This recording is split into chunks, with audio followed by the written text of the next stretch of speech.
الحمد للہ رب العالمین والصلاة والسلام علی سید الانبیاء والمرسلین اما بعد فاعوذ باللہ من الشیطان الرجیم بسم اللہ الرحمن الرحیم۔ سورہ مؤمنون کی آیت نمبر 51 کی تفسیر ہماری چل رہی تھی اور 51ویں آیت میں یہ عرض کیا تھا کہ اللہ تعالیٰ نے رسولوں سے خطاب کرتے ہوئے ارشاد فرمایا کہ اے رسولو یا ایھا الرسولو، اے رسولو کلوا من الطیبات، تم پاکیزہ چیزوں میں سے کھاؤ۔ تو ہمارا موضوع یہ چل رہا تھا، بات اس بارے میں ہو رہی تھی کہ پاکیزہ اور غیر پاکیزہ میں امتیاز کرنے کے لیے ہمارے پاس ایک ہی آلہ ہے، ایک ذریعہ ہے، اور وہ ہے اسلامی تعلیمات۔ اسلامی تعلیمات ہمیں بتاتی ہیں کہ کیا چیز پاکیزہ ہے، کیا غیر پاکیزہ ہے، خصوصاً کھانے پینے کے معاملے میں کس چیز کو کھانا ہے، کس کو نہیں کھانا، کون سی چیز پاکیزہ ہے، کون سی غیر پاکیزہ ہے، یہ شریعت ہمیں بتاتی ہے۔ اور اس سے معلوم ہوگا کہ ہمیں پہلے کوئی بھی کاروبار اختیار کرنے سے پہلے، روزی کمانے سے پہلے، اس کا ذریعہ اختیار کرنے سے پہلے علم دین سیکھنا لازم ہے، تاکہ ایسا نہ ہو کہ ہم غلطی سے حرام کی طرف بڑھ جائیں۔ ابھی بیچارے جیسے انویسٹمنٹ کرتے ہیں، شراکت کرتے ہیں، کاروبار کرتے ہیں بہت سارے لوگ، اور ان کو شرعی مسائل معلوم نہیں ہوتے، تو خلاف شرع شراکت ہوتی ہے، خلاف شرع کاروبار ہوتا ہے۔ اسی طرح چیز کو کرائے پر لینے دینے کے معاملے میں بہت زیادہ غلطیاں ہوتی ہیں، اور بعض اوقات آدمی سال ہا سال حرام کھاتا رہتا ہے، لیکن اپنی زبان سے اس کو کہہ رہا ہوتا ہے کہ میں حلال کما رہا ہوں۔ اس لیے بہت ضروری ہے کہ پہلے علم دین سیکھیں۔ تو کتاب البیوع جو ہے، یعنی بیع کا باب، بیع معنی خرید و فروخت، اس میں بہت ساری چیزیں آ جاتی ہیں، اور میں جو پروگرام کرتا ہوں احکام شریعت، خصوصاً پاکستان اسٹینڈرڈ ٹائم کے مطابق رات 8 سے 9 بجے، یہ ہمارا ٹیوزڈے کو بھی آتا ہے، پھر تھرسڈے کو آتا ہے، پھر سیٹرڈے کو آتا ہے، 8 سے 9 بجے۔ اس پروگرام میں ہم خاص طور پہ یہ بیع کے مسائل ہی عرض کر رہے ہیں، لیکن اس کے علاوہ بھی خیر اس میں تو ہم تھوڑے مسئلے عرض کرتے ہیں اور بہت عرصے میں جا کے ختم ہوتے ہیں۔ ہمیں کوشش کرنی چاہیے کہ ہم علم سیکھیں، اپنا اگر کاروبار کر رہے ہیں، کوئی بھی ہم رزق حلال کما رہے ہیں، کھا رہے ہیں کوئی بھی چیز، اس کے بارے میں سوال کر لینا چاہیے کہ خدا نخواستہ اس میں غیر پاکیزہ چیز کی آمیزش تو نہیں ہو گئی، ورنہ ہو سکتا ہے ہم غلط عمل کرتے رہیں، غلط چیز کھاتے رہیں اور اس کی وجہ سے گناہگار ہوتے رہیں۔ پھر آگے یہ بھی حیرت انگیز بات ہے، اللہ نے فرمایا کہ وَعْمَلُوا صَالِحًا، اے رسولو ہم نے ان کو حکم دیا کہ تم نیک عمل کرو۔ معلوم یہ ہوا کہ انسان کتنے ہی اعلیٰ منصب پر فائز ہو جائے، اللہ تبارک و تعالیٰ کا کتنا ہی مقرب ہو جائے، وہ عمل کے معاملے میں اسے کوئی رعایت نہیں ملتی ہے۔ ایسا نہیں ہے کہ کوئی صاحب منصب بن جائے گا تو عمل اس سے معاف ہو جائے گا، رسولوں تک سے اللہ فرما رہا ہے وَعْمَلُوا صَالِحًا۔ تو میں بارہا عرض کرتا ہوں، برا ماننے کی کوئی ضرورت نہیں ہے کہ آج کل کے بہت سارے ایسے لوگ جو دینی رہنما بننے کی کوشش کرتے ہیں، خصوصاً یہ پیر حضرات جو ہوتے ہیں، ہر ایک نہیں، ماشاءاللہ پیروں کی بڑی برکت ہے، مشائخ کی بہت برکت ہوتی ہے، باعمل آدمی کی بہت برکت ہے۔ میں ان لوگوں کی بات عرض کر رہا ہوں کہ جو قوم کے رہنما بنتے ہیں دینی لحاظ سے، اور پھر یہ اپنے متبعین کو خود کہہ رہے ہوتے ہیں کہ عمل کی کوئی خاص ضرورت نہیں ہے، اللہ تعالیٰ ہمارے عمل کا محتاج کوئی ہے، وہ تو دل دیکھتا ہے۔ یہ جاہلانہ بات ہے۔ یقیناً اللہ تعالیٰ قلب پر بھی نگاہ فرماتا ہے، اور قلب پر نگاہ اخلاص کے لیے ہوتی ہے کہ اس عمل میں کتنا اخلاص ہے، لیکن اس کا مطلب یہ نہیں ہے کہ اللہ تعالیٰ اعمال کو نظر انداز کر دیتا ہے۔ وہ یقیناً کسی چیز کا محتاج نہیں، ہمارے کسی بھی عمل کا محتاج نہیں، لیکن اللہ تبارک و تعالیٰ بہرحال عمل کو محبوب رکھتا ہے، اور اس نے ہم پر لازم کیا ہے کہ ہم عمل کریں۔ تو جب اس نے انبیاء علیہم السلام کو عمل معاف نہیں کیا تو بتائیے پھر ہمیں کیسے معاف کرے گا؟ یا یہ جو ڈبہ پیر بن کے بیٹھ گیا اور اپنے متبعین کو پاگل بنا رہے ہیں کہ جی آپ عمل کریں نہ کریں انشاءاللہ اللہ تعالیٰ معاف فرمائے گا، اور بعض تو یہ دیکھا گیا ہے کہ وہ اپنے مریدین کو یہ ترغیب دے رہے ہوتے ہیں کہ حضرت کی خدمت کرتے رہو، حضرت تمہیں میدان معاشر میں بچا کر لے جائیں گے۔ تو متبعین کا ذہن بن جاتا ہے کہ چاہے عمل کریں نہ کریں، بس ان پیر صاحب کی خدمت کرتے رہو، ان کو کاروں کی چابی دیتے رہیں، ان کی جیب میں پیسے ڈالتے رہیں، نذرانے پیش کرتے رہیں، تو میدان معاشر میں ان حضرت کو بڑا منصب ملے گا، اور یہ ہم سب بے عملوں کو اپنے دامن میں سمیٹ کے جنت میں لے جائیں گے۔ تو یہ اس قسم کی ترغیب دینا اور اپنے متبعین کو بے عمل رکھنا یا بے عمل رکھنے پر راضی رہنا، اور ان کو بھی مطمئن کرتے رہنا کہ تم فکر مت کرو، ڈرو نہیں، کوئی آخرت میں تمہارے ساتھ برا معاملہ نہیں ہوگا، ہم تمہیں بچائیں گے وغیرہ وغیرہ، یہ سب اس قسم کے جو لوگ ہیں یہ شدید نقصان پہنچانے والے ہیں، اور انہیں ایسا نہیں کرنا چاہیے، خوف خدا پیدا کرنا چاہیے۔ انہیں بھی قرآن بار بار پڑھنا چاہیے کہ جب انبیاء علیہ السلام اور رسولوں کو عمل معاف نہیں ہوا اور اللہ تعالیٰ امر فرما رہا ہے وَعْمَلُوا، یہ امر کا صیغہ ہے، اور تم عمل کرو صالحاً نیک، تو پھر آپ خود سوچ لیجئے کہ پھر آپ کو کیسے عمل معاف ہو سکتا ہے۔ آپ کیوں اپنے متبعین کو متبعین کی بے عملی پر مطمئن اور راضی ہیں؟ صرف آپ کو ذاتی فائدے حاصل ہوتے رہیں تو آپ ان کے بے عمل رہنے پر راضی ہیں، اور اگر آپ کو فائدے حاصل نہ ہوں تو 2 منٹ میں آپ ناراض ہو کر اور اسی بے عملی کو بنیاد بنا کر کہیں گے کہ آپ کا تو ایمان خطرے میں ہے، تو اس پر ذرا توجہ کرنی چاہیے۔ انی بما تعملون علیم، اللہ نے ارشاد فرمایا کہ بے شک میں ان کاموں کو جو تم کر رہے ہو جانتا ہوں۔ گویا کہ انبیاء علیہ السلام سے خطاب کر کے اللہ ارشاد فرما رہا ہے کہ تم نیک عمل کرو، اور جو بھی تم نیک عمل کر رہے ہو اللہ تعالیٰ ان کو جانتا ہے اور اس کا اچھا بدلہ عطا فرمائے گا۔ وَإِنَّ هَذِهِ أُمَّتُكُمْ أُمَّةً وَاحِدَةً، اور بے شک یہ تمہارا دین ایک ہی دین ہے، یعنی یہ دین جو کچھ عطا فرمایا گیا ایک ہی دین ہے، اس میں کوئی مطلب ایسا نہیں ہے کہ بہت ساری شاخیں اور بہت ساری تبدیلیاں ہوں، ایک ہی تعلیم ہے، اللہ تعالیٰ ایک ہے، رسول انبیاء علیہ السلام ہیں، آسمانی کتابیں ہیں، جنت دوزخ جن فرشتے وغیرہ جو بنیادی اسلامی عقائد ہیں وہ تمام کو اگر آپ دیکھیں تو ایسا نہیں ہے کہ کوئی ایک شخص، ایک مسلمان یہ ہے دوسرا مسلمان یہ ہے تو یہ کچھ اور اسلامی نظریہ رکھتا ہو اور یہ کچھ اور اسلامی نظریہ رکھتا ہو، بلکہ اللہ تعالیٰ کی توحید کے معاملے میں، رسالت کے معاملے میں، آسمانی کتابیں، جنت دوزخ جن فرشتے، تقدیر، آخرت، ان کے بارے میں ان دونوں کے نظریات ایک ہی ہونے چاہیے، اور یہی پچھلی قوموں سے بھی اللہ تبارک و تعالیٰ کا مطالبہ رہا۔ وَأَنَا رَبُّكُمْ فَاتَّقُونَ، اور میں تمہارا رب ہوں تو تم مجھ سے ہی ڈرو۔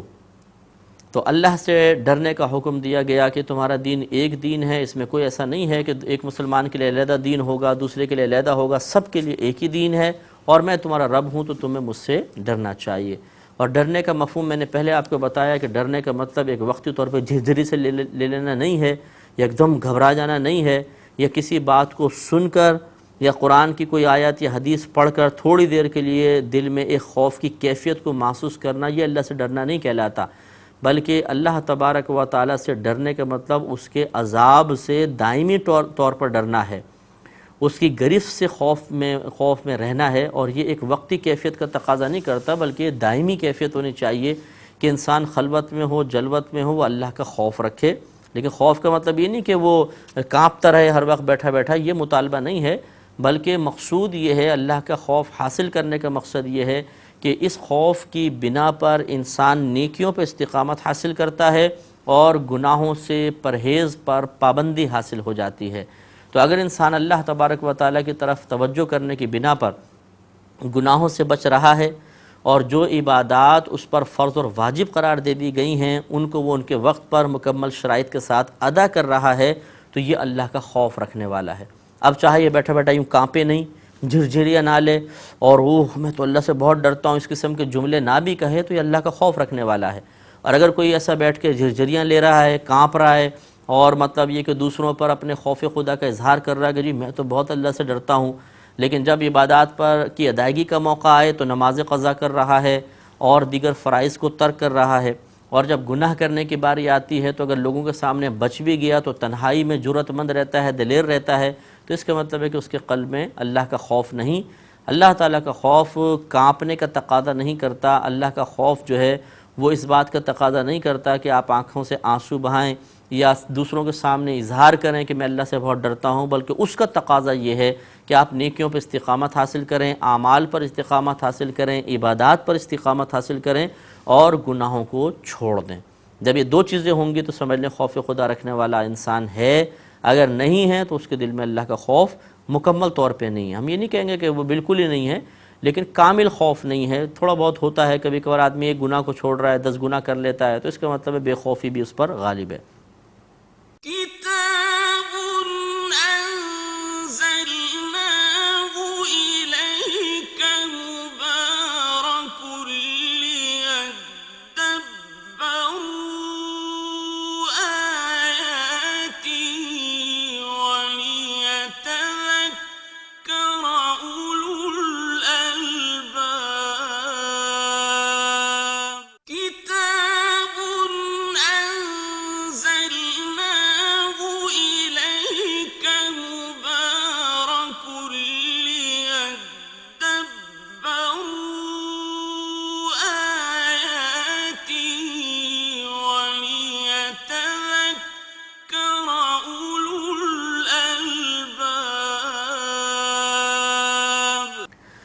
آگے ارشاد فرمایا فتقطعوا امرهم بینہم زبرا، تو ان کی امتوں نے اپنا کام آپس میں ٹکڑے ٹکڑے کر لیا. یعنی اللہ تعالیٰ نے جن بھی رسول کو بھیجا ایک عقیدہ، چند عقائد تو سب کے ساتھ ہی رہے. اللہ کی توحید، اللہ ایک ہے، ہم اللہ کے رسول ہیں. اگر آسمانی کتاب تھی تو یہ آسمانی کتاب ہے. آخرت کی طرف بلاتے رہے، اٹھنے کی طرف، آخرت میں اٹھنے کی طرف دعوت دیتے رہے، تو سب رسول دیتے رہے. لیکن ان کی امتوں نے بشمول اس امت کے مختلف ٹکڑوں میں وہ بٹ گئے. جیسے نبی کریم صلی اللہ علیہ وسلم نے ارشاد فرمایا کہ بنی اسرائیل میں 72 فرقے تھے،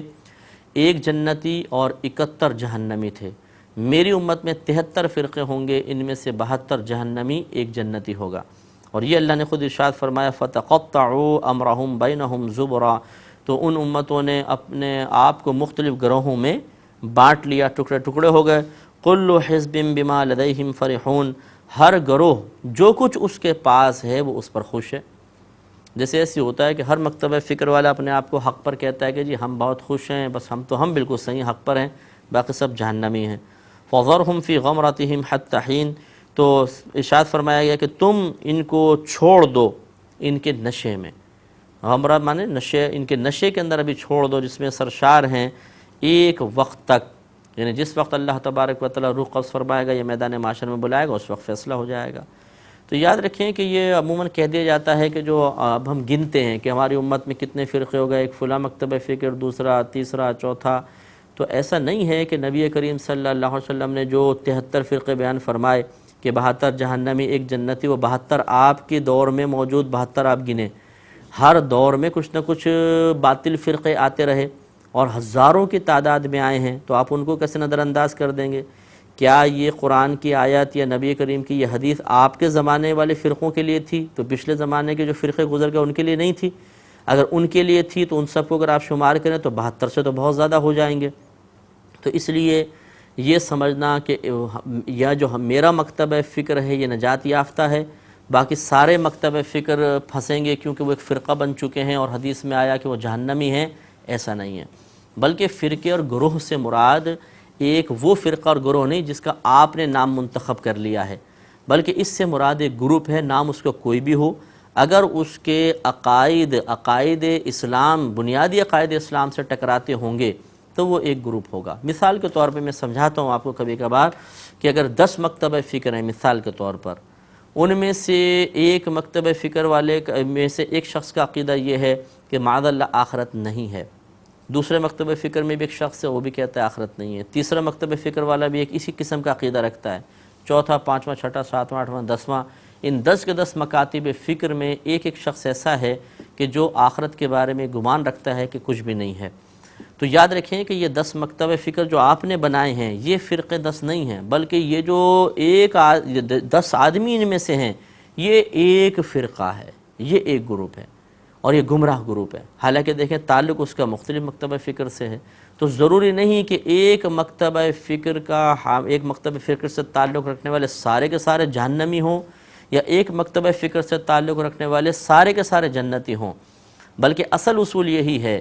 کہ جو مسلمان کہلوانے والے ہیں، جتنے بھی اپنے آپ کو مسلمان کہتے ہیں، ان میں سے وہ سب جنت میں جائیں گے کہ جن کے عقائد اسلامی بنیادی عقائد کے مطابق ہیں، اور وہ جہنم میں جائیں گے جن کے عقائد اسلامیہ سے ٹکراتے ہوں گے، ان سے متصادم ہوں گے، وہ کسی اسلامی بنیادی عقیدے کا انکار کرتے ہوں گے. اب چاہے کسی بھی مکتبہ فکر سے تعلق ہو، مجموعی طور پر جتنے مسلمان کہلوانے والے ہیں وہ اپنا اپنا محاسبہ کریں گے تو خود بخود صورت نکل آئے گی. اب مثال کے طور پر میں نے جیسے بھی مثال دی، 10 مکتبہ فکر ہیں، ان میں سے چند لوگوں کا ہر مکتبہ فکر میں یہ موجود ہوں گے. مثال کے طور پہ کہہ رہا ہوں، ایسا نہیں کہ ہیں، مثال دے رہا ہوں کہ مثلا 10 مکتبہ فکر ہیں، ان 10 میں سے 10 کا عقیدہ یہ ہے کہ آخرت نہیں ہے، یہ ایک گروپ، ایک فرقہ بن گیا.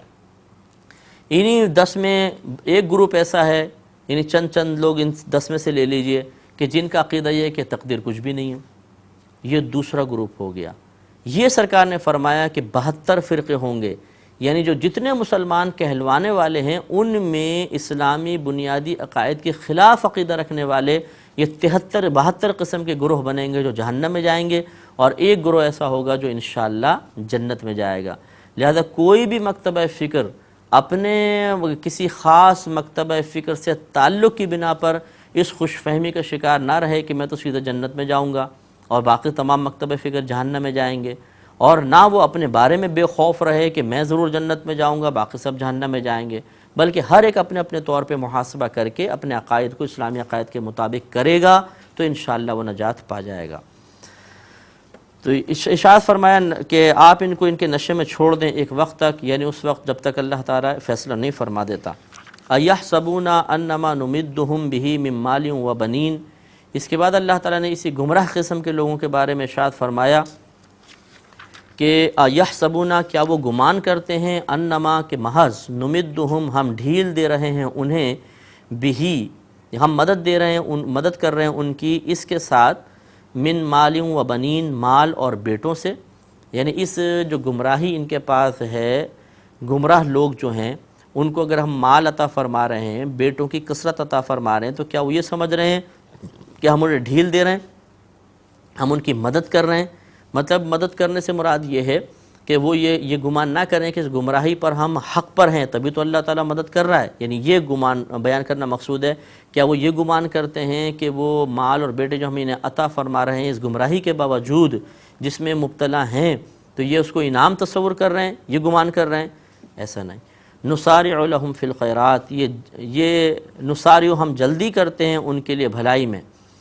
کہ وہ گمان کرتے ہیں کہ یہ اللہ تعالیٰ ہمیں ہماری مدد کر رہا ہے اور ہمیں بھلائی دینے میں جلدی کرتا ہے، یعنی گویا کہ اب وہ یہ گمان کر رہے ہیں کہ اب اللہ تعالیٰ جیسے ہم کو عمل کرتے ہیں اللہ تعالیٰ ہمیں بھلائی عطا فرما دیتا ہے، نیکی عطا فرما دیتا ہے، کوئی انعام دنیاوی نعمت عطا فرما دیتا ہے، اور اللہ تعالیٰ ہمیں بیٹے بھی عطا کر رہا ہے، مال بھی عطا کر رہا ہے، اس کا مطلب ہم حق پر ہیں۔ اللہ تعالیٰ فرماتا ہے بل لا یشعرون، نہیں بلکہ ان کو ابھی شعور حاصل نہیں ہے، خبر حاصل نہیں ہے، کیونکہ اللہ تبارک و تعالیٰ گمراہوں کو بھی بہت کچھ عطا فرماتا ہے،